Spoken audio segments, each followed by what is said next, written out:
শুরুতেই আমরা একটি লোককে দেখতে পাই যে তার জীবন বাঁচানোর জন্য সমুদ্রের ঝড়ের সাথে লড়াই করতে থাকে, কিন্তু সমুদ্রের ঝড়ের প্রবল বেশি হওয়ার কারণে সে সমুদ্রে তলিয়ে যায়। পরের দিন যখন তার জ্ঞান ফিরে তখন সে তাকে একটি অজানা দ্বীপে দেখতে পায়। সে চারদিকে মানুষের খোঁজ করতে থাকে কিন্তু সে কাউকে খুঁজে পায় না।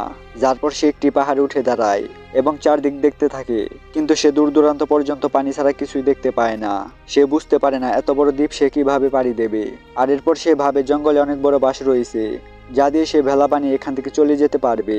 তারপর সে একটি ভেলা বানিয়ে জঙ্গল থেকে কিছু খাবার সংগ্রহ করে রওনা দেয়, কিন্তু কিছু দূর যাওয়ার পর অজানা কিছু একটি তার ভেলায় আঘাত করে ভেঙে দেয়। তারপর সে আবার দ্বীপে ফিরে আসে। যার পর এইভাবেই রাত হয়ে যায় এবং সে একটি শব্দ শুনতে পায়। সে দেখতে পায় সমুদ্রের কিনারায় বসে কিছু লোক ভায়োলিন বাজাচ্ছে। সে তাদের কাছে দৌড়ে গেলে তারা অদৃশ্য হয়ে যায়। সে বুঝতে পারে ক্ষুধা, তৃষ্ণা আর হতাশায় চোখে ভ্রম দেখতে শুরু করেছে। আর পরের দিন সে আবার ভেলা বানিয়ে সমুদ্রে বেরিয়ে পড়ে, কিন্তু সে একটি বড় লাল রঙের কচ্ছপ দেখতে পায়।